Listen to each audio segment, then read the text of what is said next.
In nomine Patris et Filii et Spiritus Sancti. Amen.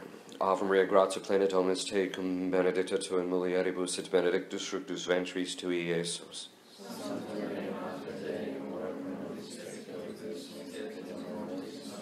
Our Lady of Grace, pray for us. In the name of the Father, Son, and Holy Ghost. Amen. Okay, so the conference is on negativity. And the reason we want to go into it is because of the fact that when people are negative, it actually has a very distinct effect spiritually and even psychologically. So to that end, the first thing we want to do is talk about the psychological faculties. We talked about this once already, didn't we? I think. Okay. So you have 5 senses, right? 5 exterior senses. And those 5 exterior senses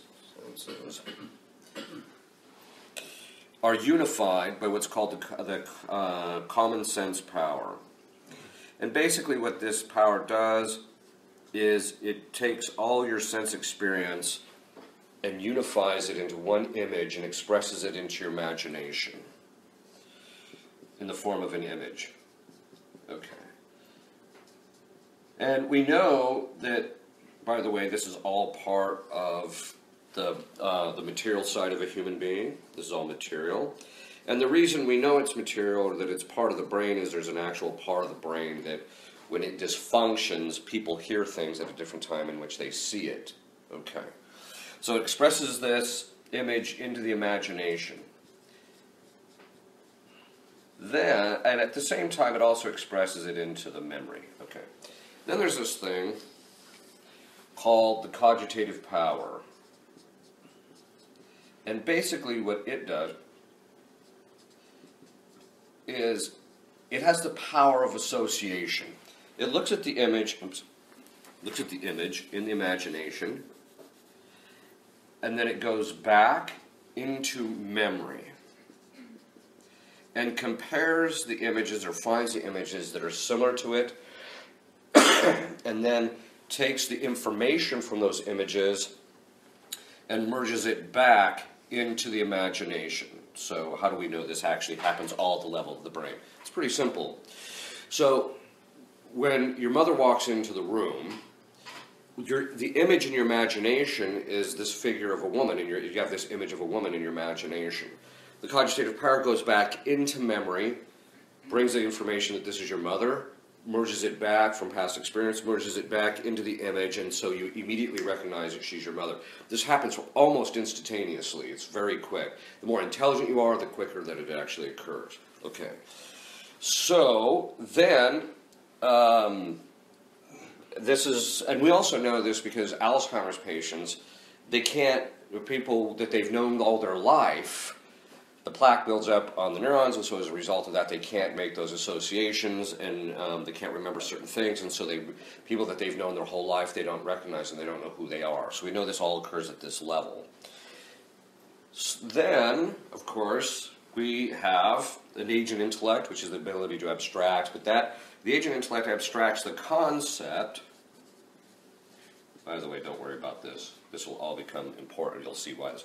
It extracts the conceptual content latent in the image. So I see a bunch of dogs. It extracts the nature of a dog out, presses that concept into what's called the possible intellect. And this is the part that is immaterial.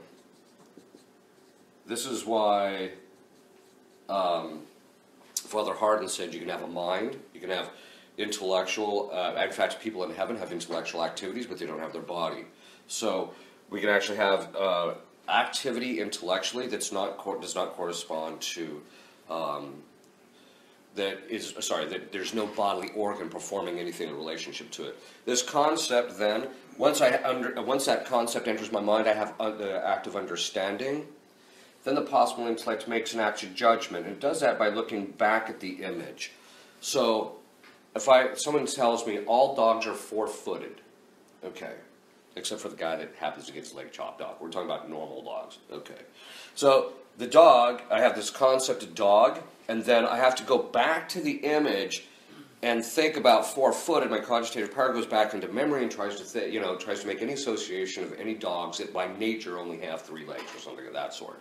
right? And then it doesn't have that, it brings that information back in, and it recognizes that I don't have that, so that I know that proposition that all dogs are four-footed is true because of the content of the stuff contained in the image. Okay, so truth is when my possible intellect looks at something in the concept and goes back to the image and judges whether it pertains to reality or not. That's how we know the truth. So, and it also judges the good. You know, this is morally good or morally bad. That's presented to the will. The will then makes a choice, and if it does, then to do something, that it can move the lower faculties. Okay. Now, what happens is that when we have an experience of something, the cogitative power not only makes an association, but it also can make an assessment about whether something is actually good or bad for me on a physical level. And that assessment, that perspective that it puts on the image,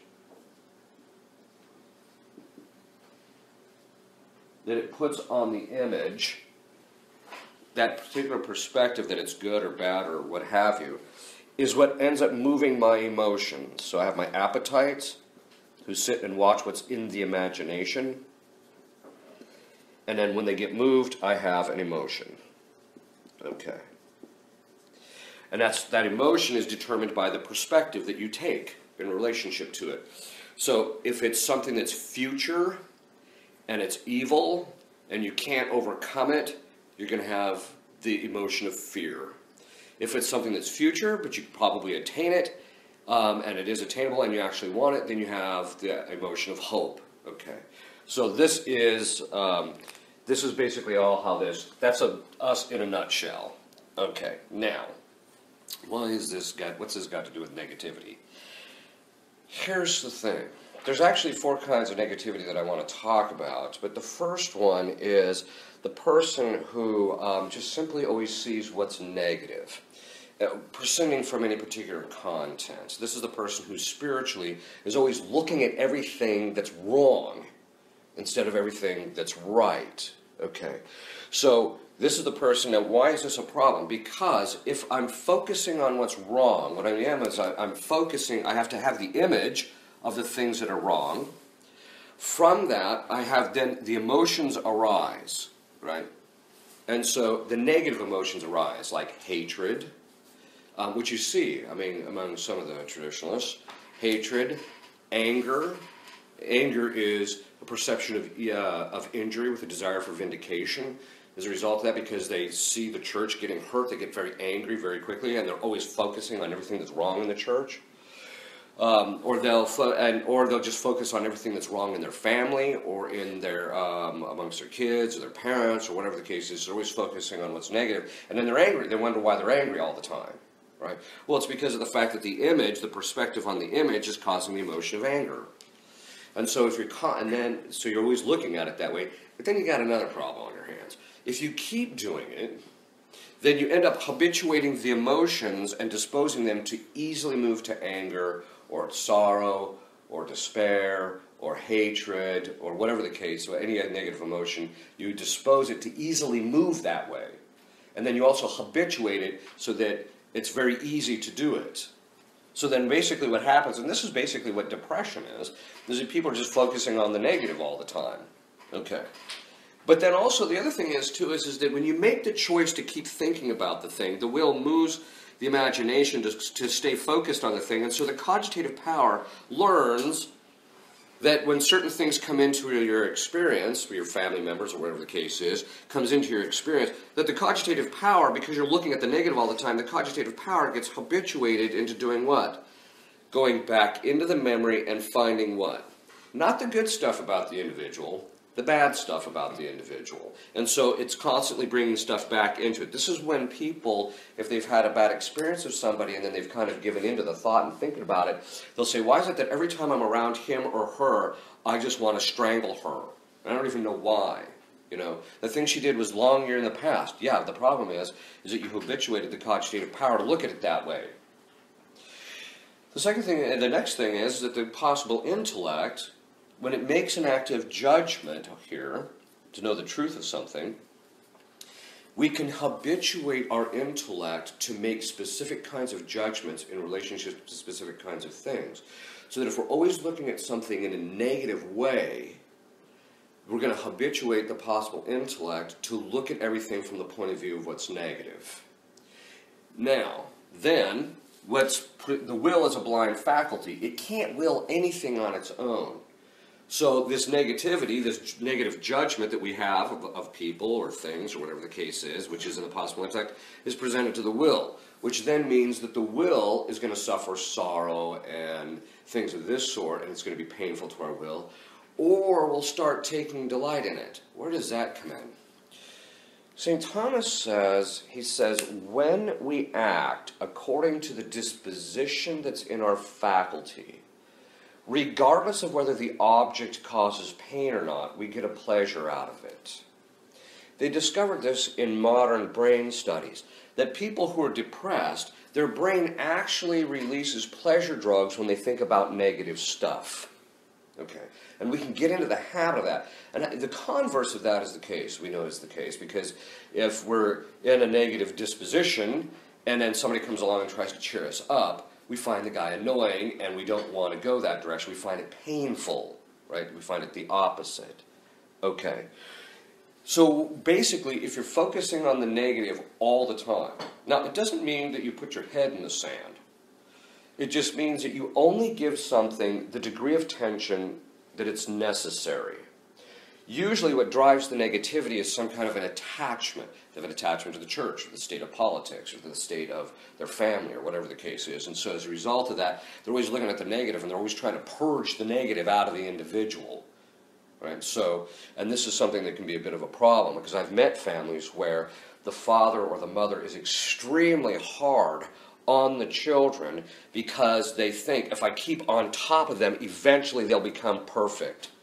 That is absolutely absurd from a very basic principle. I mean, no, don't get me wrong. I mean, it's a very easy kind of mindset to kind of fall into. Why is it absurd? It's based upon the principle of sufficient reason, that the existence of a thing is accountable either in itself or in another. What does that mean? It means you can't give what you don't have. If you're not perfect, you're not going to make your children perfect. If you're not perfect, you're not going to make the church perfect. If you're not perfect, you're not going to make the politics perfect. So the first thing you have to accept the fact is that you don't have the capacity to render even yourself perfect. So that's what you have to do. You just realize, okay, I can't, this isn't my... And part of the negativity is getting sucked into that idea, if I just keep on top of it, or I keep thinking about it, or I keep working at it, it'll get better. It's not going to happen. That's the first thing that you have to kind of realize. And all you're doing is by focusing all of that is just habituating your faculties to a bit of to becoming disordered. Ultimately, we're only thinking of things that are evil. In fact, that's really what people who are in hell are. All the people in hell and all the demons in hell, the only thing they think about is stuff that's negative. All the time. So I tell people, well, look, the more you think about this stuff, the more you're just kind of approaching hell. This is what hell's like. It's just, you're always thinking everything that's negative and evil.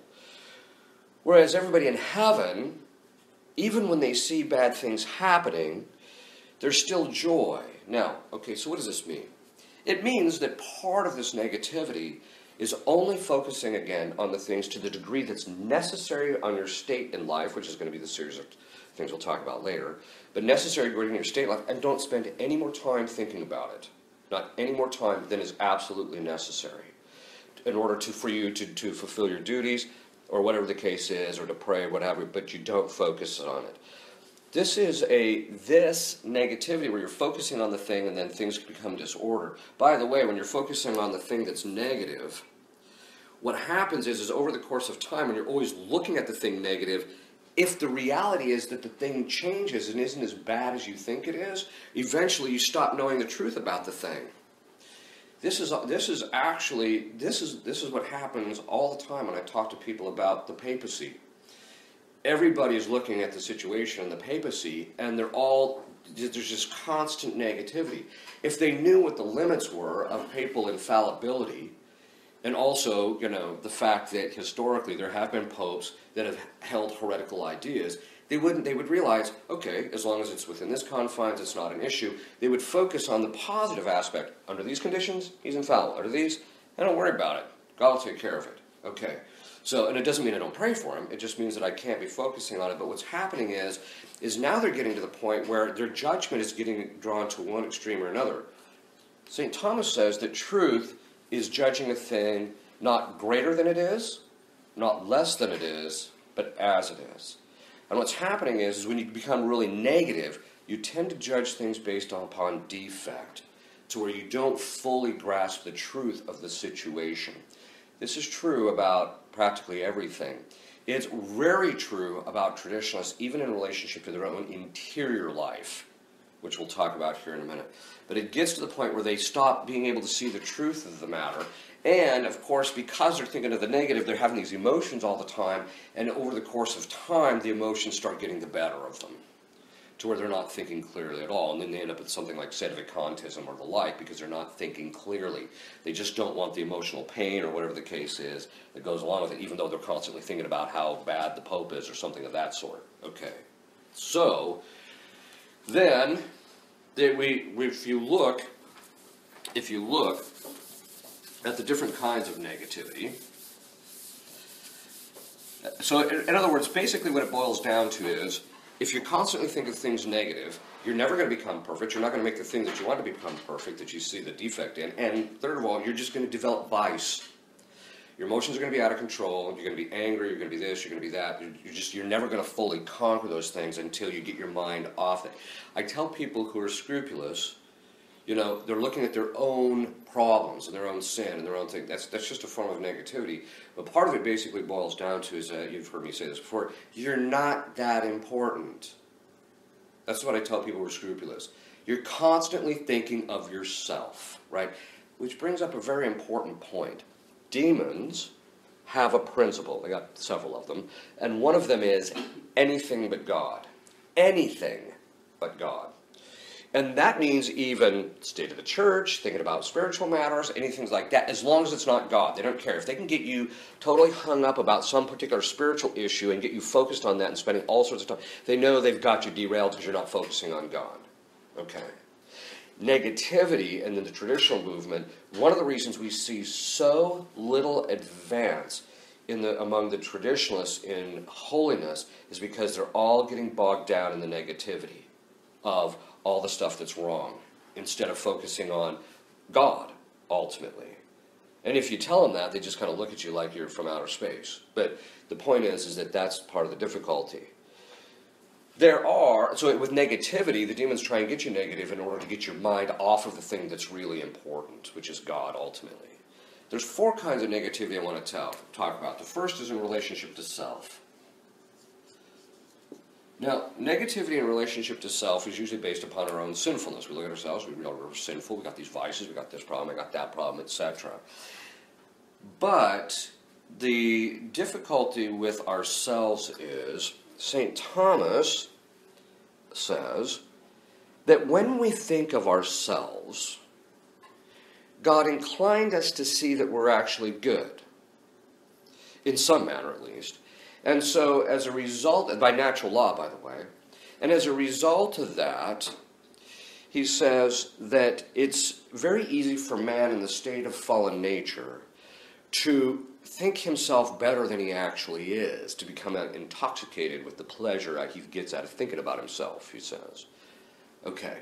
Now, the converse of that can be true.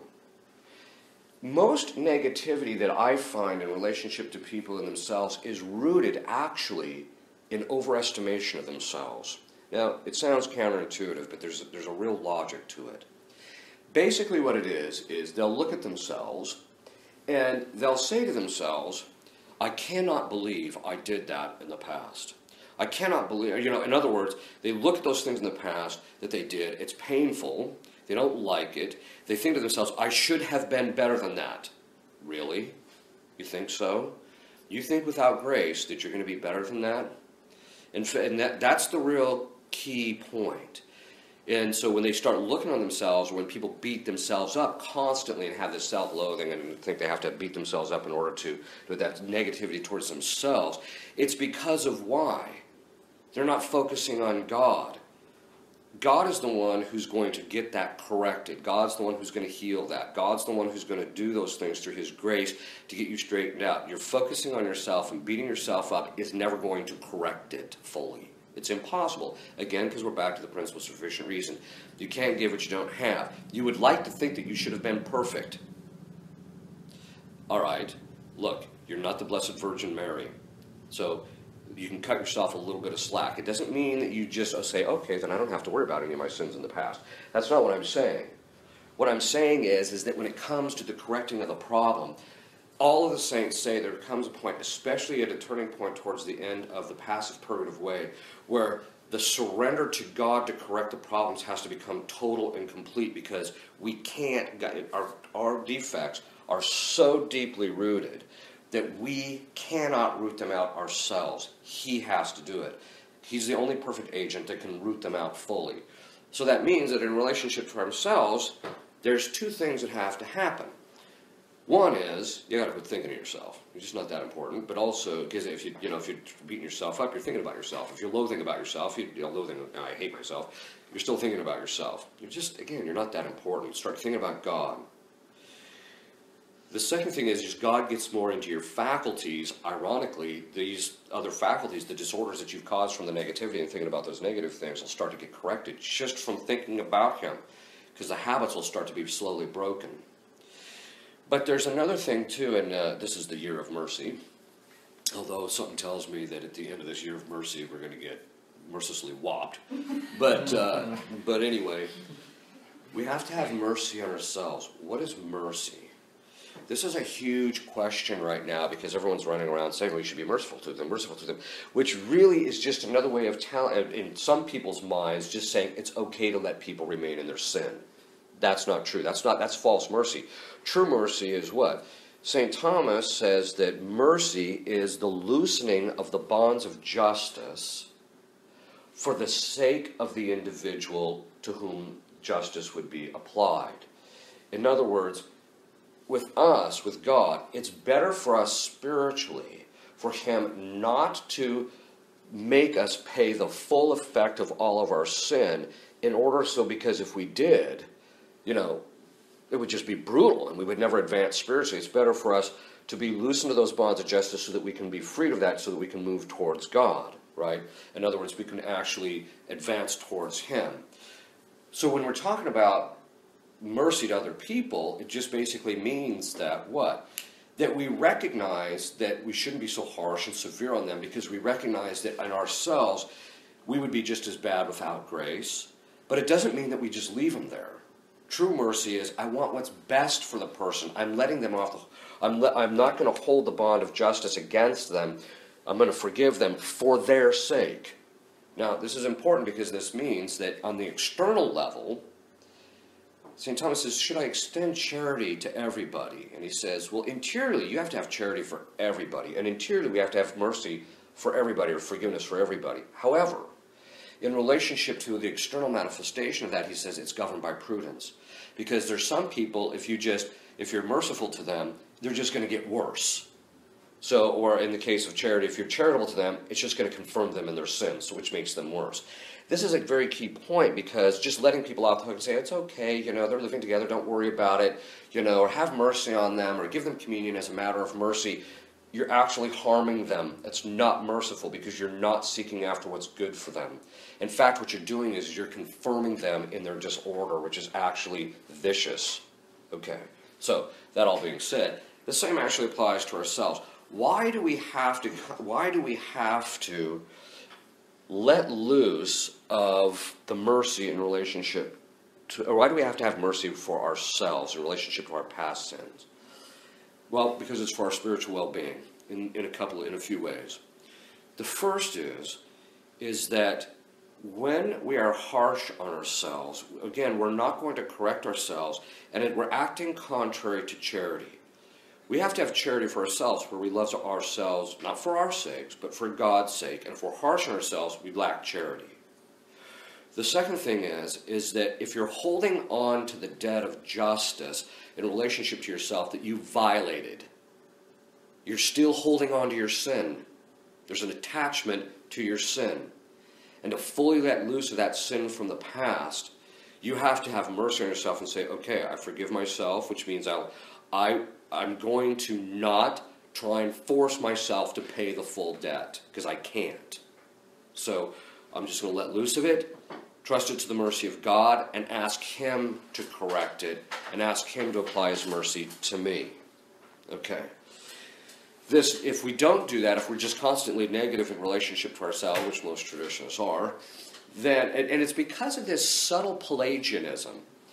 Pelagianism says that I can reach perfection on my own, and that is simply not true.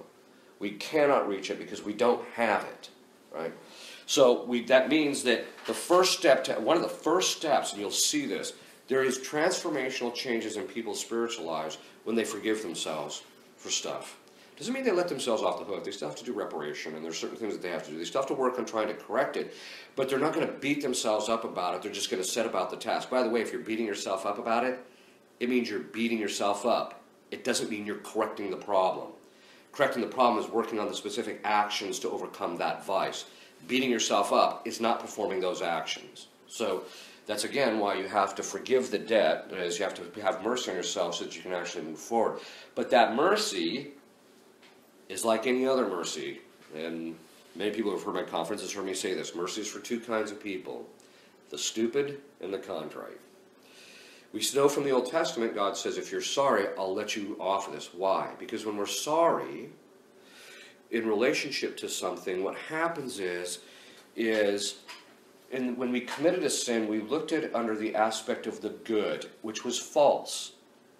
And so once we recognize it's evil and take ownership of it and recognize that it's evil and express our sorrow for it, our sorrow is in congruity with the truth of the matter. And so as a result of that, God will let us off the hook because He realizes you know it's evil, and so you won't be doing it again in the future. Whereas if we don't have sorrow for it, He's not going to let us off. This is why this whole business of having mercy for people who are obstinately, living together or doing these things without marriage, etc., you don't extend mercy to them. I mean, interiorly you might forgive them, but externally you don't do that because of the fact that it's harmful to them, ultimately, because they're not going to get their act together. So then, so it's basically for those who are sorry. For the stupid, you just didn't know any better. So God, we know that God will cut some slack to people who just don't have a clue. Now, in relationship to us, it's usually a bit of both. We're usually kind of clueless, and at least in the initial stages when we do stuff, and we sometimes don't realize how damaging the particular sin we might commit is going to be.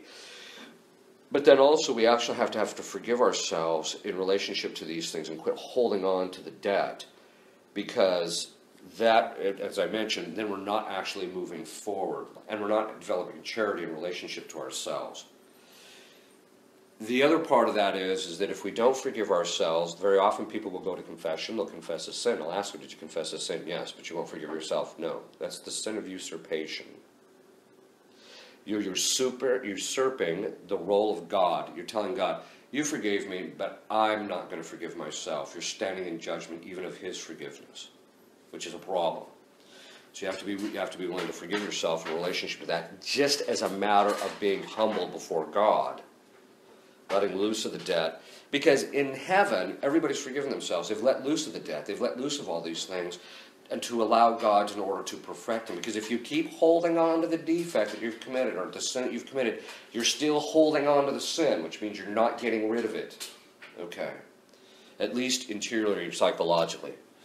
So this is a big point for trad. They can't perfect themselves. Beating themselves, they think, if I beat myself enough, I'll make myself perfect. No, you won't.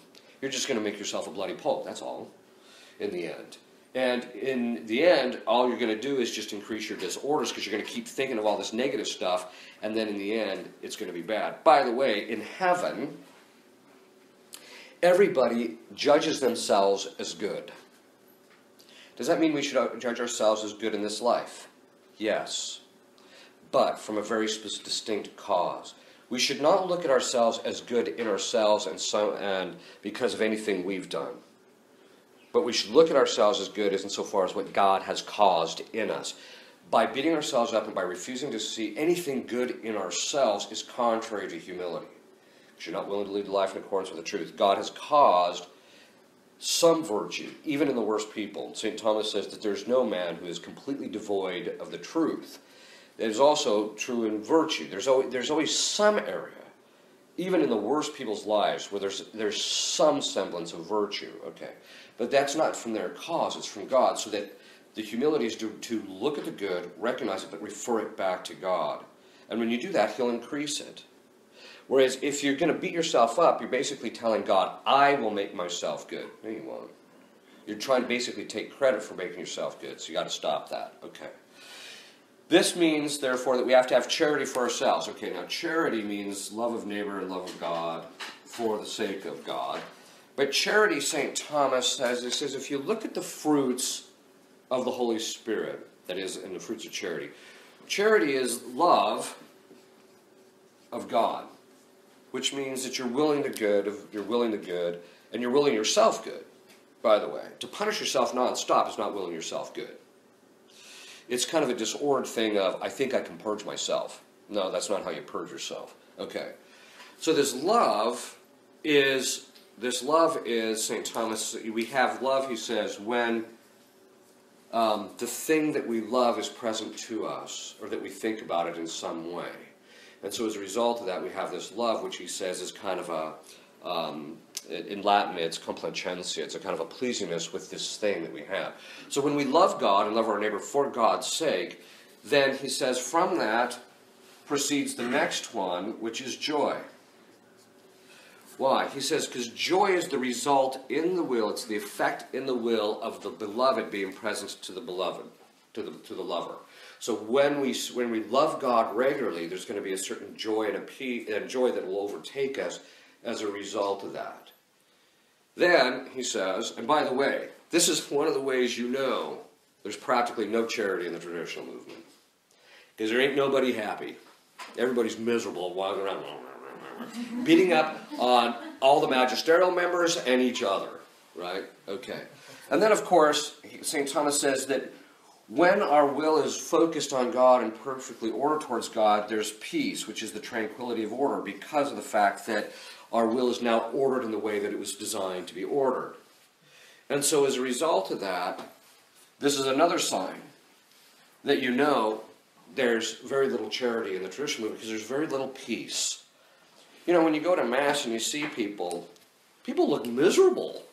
They don't look joyful. They don't look happy. They just look miserable because they're all focusing on everything that's wrong. Okay. And not just a relationship to themselves. Okay. By the way, when you're in the habit of always looking at everything that's wrong in yourself, you're still in the habit of looking at what's wrong. Which means when you go to other people, all you're going to do is look at what's wrong. Okay. So, in order to combat this negativity, or let's put it this way, the negativity is the opposite of the charity. Because the negativity is looking at everything that's looking at evil all the time, rather than looking at the good. Because love is willing the good of another, so you're always looking at the good. Okay. So this is in relationship to ourselves. You have to have charity for yourself. You have to love yourself for God's sake. Which means, if you're loving yourself for God's sake, you are not the terminus of the good that you receive. God is. Which means you're not going to order things towards your pleasures and your delights and your comfort and things of that sort. You're not going to do that. You're going to look at it and say, what is best for me spiritually? What's best for me spiritually is to get up and go pray. What's best for me spiritually is to go and read right now, because that's what my duty is right now, or whatever the case is. Okay, so if you really love yourself, you're going to hold yourself to a bit of a task, but you're not going to beat yourself up. Okay. Then the next one is in relationship to other people, others. Now, there's two groups I want to talk about. The first is family members. I have rarely met a traditional family where charity, joy, peace, and all this stuff is, and love is all part of it, and where they look at each other benignly. They realize, okay, the guy's got his defects, but he's got this virtue and that virtue and this virtue and that virtue, and this is one of the reasons why, you know, he makes a good father, a good husband, or a good son, or whatever the case is. They focus so much on what's wrong. Why? Okay, because we're back to that discussion we had in the conference on perfectionism. They're looking for the perfection externally to themselves, and they think they can beget it by riding the person and trying to control them or make them do it. Okay. But also, the negativity is going to do what? Well, the negativity is going to be the cause of various things. It's going to be the cause of all the negative emotions that we have in relationship to our family. So we're going to get angry, bitter, sad, disappointed, all those things in relationship to them because of the fact that we're looking at what's negative all the time. And then in the end, we just basically, the person commits one little thing and then that becomes their whole persona. That's the only thing that we see in relationship to them. Or we just see the negative parts in relationship to them, which is actually not the case. But that means that de facto charity is not going to, we're not going to have charity for them. If we love them, we'll will the good of them.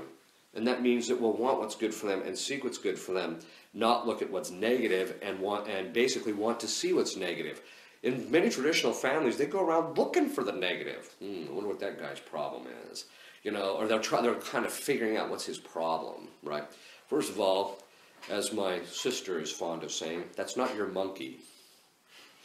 Basically, this is a phrase that she started to, that's not my responsibility, right? One person told me, oh yeah, I know another priest who says that's not your dog to walk. Okay. The point being is that the defects that you see among your siblings, it's not your monkey to beat him or to ridicule him or to deride him or to bring him down to the point where he finally gets his act together. That's not your monkey. What your responsibility is to see, when you see that, your first responsibility is to pray, and only fraternally correct when you know it's going to be helpful. So this is something to kind of keep in mind. The other side of it is that the more you try and control the external, the more you're going to realize it's out of your control. And therefore, the more pain it's going to cause you, and the more you're going to hate the thing. And this is one of the reasons why, if you're going to have any semblance of charity or peace, there has to be a complete relinquishing of the control over it. Okay. So in the family, St. Thomas says that the charity has to follow the principle of proximity, which basically means that you have to be more charitable to the people you're closest to than those who are neighbors. I find in traditional families, it's kind of like the mafia, right? They're shooting each other and beating each other up and hammering each other, but anybody outside of it, they're very kind or what have you. Or the opposite can be the case, is that they can kind of tolerate, or they'll beat each other in the family up, but if somebody says anything negative against their family, they get all tore up about it. But the point is that people will be actually kinder to the people outside their family than in. This is completely disordered. And again, this is a sign of the negativity, because they just see the negative in the people that they live around. The one thing we have to realize is, in dealing with people's defects, the person's defects are there to purify you.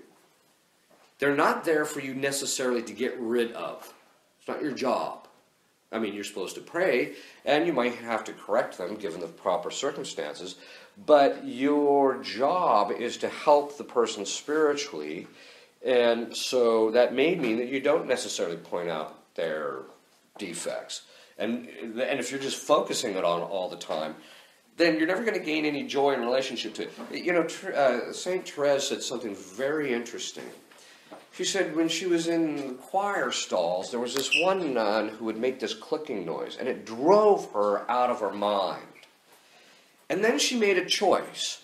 I'm going to choose to find that clicking noise something that it's kind of like a thing of affection, right? That she kind of like, it's a thing of endearment. And so she kept choosing to do that, and eventually she liked hearing the little nun making her clicking noise. Okay. So what does this mean? I'm not suggesting that you like the defects of your family members. What I'm suggesting is that you have a choice of how you're going to relate to that. And if you choose to focus on the negative, you're just going to bring your faculties down, you're going to bring your spiritual life down, you're going to bring your moral life down, because you're not going to be advancing in virtue, and you're not going to be advancing in grace. The other one is those outside the family. Now, what I've noticed here is that traditionalists will look at the state of the world, they'll look at everybody, and they'll basically come to the conclusion that it says in Scripture, which is kind of interesting, it says in Scripture, in excesso meo omnis homo mendax. In my excess, I said, all men are liars, right? And it's specifically pointing out, look, not all men are liars. Not everybody is evil. every so often you'll come across people who are actually leading really good lives, and they find this whole situation in our country absolutely alarming, right? But they don't say much, they're hidden people, etc. It's the vociferous, obnoxious, disordered, evil people that are all the people that are in the public eye all the time, it seems these days. Not all of them, but many of them. I should probably say that because then people start thinking I'm evil because they're listening to my conferences. All right. But the point is that you have to begin to realize that not everybody is evil. It just means that as a society begins to deteriorate, you just have to be more cautious, but you still have to give people somewhat the benefit of the doubt and don't get hung up on the negative all the time. And this is true of anything from our employees, the people we work around, all those things, is don't keep focusing on the negative, because then in the end you're not going to be able to extend that charity to them. The next place I see that the negativity is really overtaking people is in the area of politics. Is it bad? Yes. It's probably far worse than we can possibly even imagine. The people I've talked to that have worked back in Washington don't go into details, but they say it is so corrupt and so bad that if the people knew how bad it was, they would be hanging the politicians from the lampposts. Okay, that's probably true. The thing is what? I can't let that get to me. One of the things I learned in the first few years as a priest is that if you keep focusing on how bad everything is, it's just going to take you down spiritually. Because you're not going to be thinking of the good, you're not going to be thinking of God, you're not going to be thinking of the virtues to develop or the good in the other people so that you can love them more. Instead, what you're going to do is you're just going to let this thing slowly consume you. And in the end, you're going to end up like a devil, basically, who all he thinks about all day long is everything that's bad. And so I just realized, okay, I'm not going to let them do that. And so when it comes to the politics, again, it's no one of those things that you pay enough attention in order to understand what's going on. But if it starts getting to you spiritually, and how do you know it's starting to get to you spiritually? It starts affecting your ability to pray, or it starts affecting your trust in God, or it starts affecting the charity that you might have for people, some of the politicians that are particularly evil. If it's going to affect that charity, then you know, okay, I got to back away a little bit from it until I can get that shored up. And then the last one is in the church. Now, first let me say one thing. It has been a constant teaching of the church until recently. It's been a constant teaching of the church that all grace comes into the world by means of the Catholic Church. All of it. Which means even if a Protestant or someone else gets any grace whatsoever, it's by the church is the medium through which that passes. Okay. This means when we look at the state of the world or the politics, or these other things, and realize how bad they are, what that really tells you is how bad the state of the church is, of the members of the church. So when you look at things, you realize the church is in a very bad way. Okay. Obviously, we see this, everything from this last synod to the behavior in relationship to that, the stuff we hear from every office from the top all the way down, coming out, the stuff that's just completely contrary to what the way the church is taught, etc. Those of us who have a love for the church are going to find this very painful. So this means that in relationship to this, you're going to have to do one of two things. One is you're just going to have to develop an ability to suffer. God wants you to suffer the state of the church as it is. Doesn't mean you don't pray for it. Doesn't mean you don't do those things to help it. It just means that you have to be willing to suffer it. The second part of it is that you can't be too focused on it either. Anything but God. That's our principle. Anything but God. You'll get these traditionalists who will spend, I actually know a man, who systematically neglects his family to lecture and to write about the church and its state and what's wrong with it and politics and stuff. And he's completely neglecting his family because he's so focused on it. Well, and he's a very negative individual. Practically everything you hear coming out of his mouth is negative, just about. Not all of it, but just about. And part of that is because of the fact that he's focusing on the church when he should really be focusing on his family, by the way. But the point is that the church, you have to be detached even from it. The church is a created thing in the sense that it's a created participation in Christ's mystical body. It is his mystical body, but for us it's a created participation in that. We're part of it as a result of our creation. And so we just have to realize that really it's all about God again. In the church, and in fact you even see this among the traditionalists, they go to Mass, they're spending the entire time at Mass negatively judging the servers, how they're serving, the priest, he's not doing it right, he should do this, he should be, his beretta should be held this way, not that way. It's, everything down to these little things. They're constantly focusing on all that. And who's the guy getting left out in the process? God. I just thought about, if you just focus on God, things would be a lot easier. But these things can also take us down spiritually, where it robs us, because the demons want to do that. They want to rob you of your joy and your peace, and ultimately your love that you have for other people and for God. But they want to do that, and so even in relationship to the church, you just have to do your part for the church to the degree that you can, and then you just have to be detached from it. Because God will straighten out the church in the end. But we just have to be willing to let him do it, because he's the only one that can do it. And don't get so focused on the negativity part, because again, it's going to bring your charity down, it's going to bring your virtue down, it's going to, in the end, you're going to end up becoming very unmerciful and angry. This is one of the main things I see among the traditionalists. They're very angry people. And it's because they keep harping on the sins that other people have committed against them, and how bad the situation is at church, and how bad the politics are. Well, then if that's the case, you're becoming more like the demons than you are God, the blessed in heaven. And so, quite frankly, I'll take the place of the blessed in heaven. It doesn't mean you put your head in the sand. It just means that you don't have to sit there and read every last book that's come out about the state of the church. That was a turning point. For me, I realized, I don't need to read this book about the state of the church. First of all, I know how bad it is. In fact, I probably know how more about bad it is than the person writing the book. I don't need this. What I need to do is focus on God and my spiritual life and helping people, rather than on how bad the state of the church is. Okay. So negativity is one of those things that in the end it just brings you down. And so you have to make a choice. Are you going to focus on that or not? You're going to focus on the defects of your family or the church? You're going to focus on these things? Or are you going to focus on God and what's good? The other side of it is that at a certain stage, this is one of the reasons why most sanguine people can't be really angry for any length of time, because it requires too much energy and it's too painful. So it's just like, I don't want to bother. So they just give up on it, right? Okay, so it's kind of the same thing here. We just have to realize, look, if I'm thinking about all the negative stuff, all I'm doing is keeping myself in pain. I'm keeping the knife in me. Just let loose of it. Just forget about it and focus on the stuff that's good. It doesn't mean you bury your head in the sand. It just means you only look at stuff, only pay attention to those things that are negative to the degree that's necessary for your state in life. Okay. Any questions? You all have that hair blown back jet look.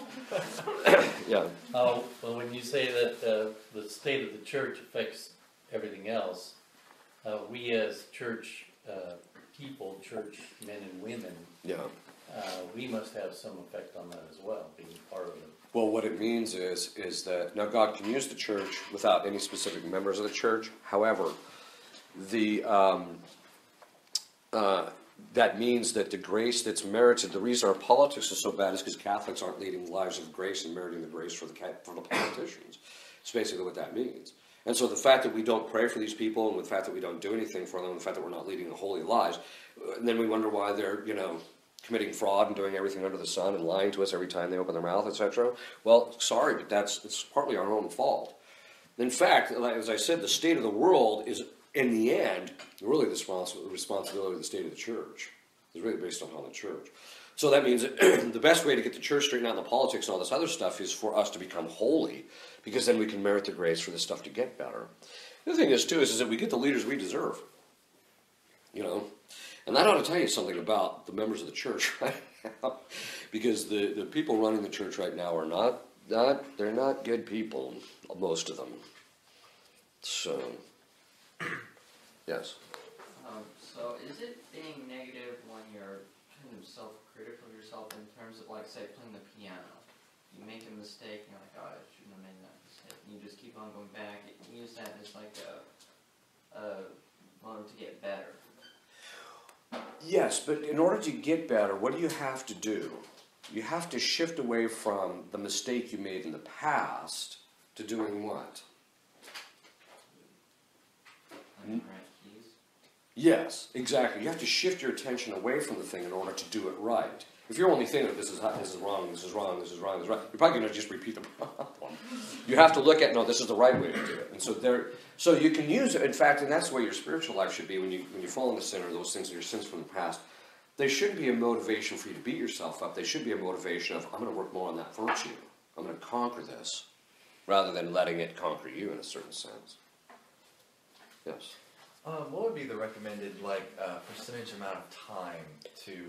Beat yourself up. No. That would be one, but to just kind of look up, news or stuff about the church or whatever that could, be, new. I don't know, should it be 9% of my time, or should it be because I know some people do it 50%. It really depends on your state in life. Okay, and your personality too? Maybe? Yes, Yeah. I mean obviously personality-wise, because you can, certain personality types are just going to get sucked into it and. Right. But a lot of it has to do with your state in life. I think that husbands and fathers have a greater obligation to be more knowledgeable about, the state of the financial affairs, the state of the church, and the state of the politics in order to govern their family. It shouldn't be, in order to get more money. It should just be about make sure that they're being prudent with their money and making sure that for the sake of their family. And the same thing with the politics, so they can know to, vote the right way and do things of that sort. But, and in relationship to the church, they have to be more knowledgeable about it, usually than the wives even, or they should be, because of the fact that it's their obligation to protect their wife and their child morally and spiritually. So it's more incumbent upon them. So it just depends. So, I think for your average father or husband, he probably shouldn't be spending no more time than 30 minutes to an hour a day watching this stuff, keeping track of it. And that will ebb and flow. But much more than that, and you're basically just feeding curiosity, which is another thing you have to be careful about. But just getting kind of sucked into that, where you're just watching and looking at all the different things because you're feeding the curiosity. So that's one of the things that you have to be really careful in relationship to politics. But it really depends on the person's state in life. In the beginning stages, sometimes people are so ignorant, they're going to have to spend a lot of time coming up to speed. But then once they kind of come up to speed, you don't have to spend that much time on it. Right. So myself, I only spend about 15 to 30 minutes a day watching what's on the news. And that's both in the church and out. And that's just to keep apprised of it, because inevitably someone's going to ask me about something. Right. So, yes. In relation to politics, when things get so bad in the political world that you say, well, what's the use? What's the use in voting? Well, it's going to be a negative outcome one way or another anymore. So what's your take on that? Well, John Paul II basically enunciated a principle that had been in the tradition of the church the whole time, which is that when you're in a position where you have an obligation to vote, you must vote, and you must vote for the lesser of the two evils as a means of preserving the good. So you should vote. Now, the only time I tell people that you wouldn't be responsible is if the vote it's clearly manifest that the fraud committed in the voting process is such that your vote, it's not really voting. So, so for example, let's just say for the sake of argument, we discovered that the presidential elections were completely rigged, that they had completely manipulated them, and that, people are voting and they might use some of the votes, but really that the numbers and who they're putting in is all predetermined. Then you wouldn't be obligated to vote, because it's not really voting, right? You're just going through this motion. On the other hand, if you don't have that certitude, then you should vote. So, and it's in order to preserve the good that otherwise would be lost, which is what we need to do. Because some people say, well, I'm voting for something evil. No, you're voting to preserve the good. Any other questions? Just to follow up on that, because it looks like someone who's running for president this time around might be the candidate that most people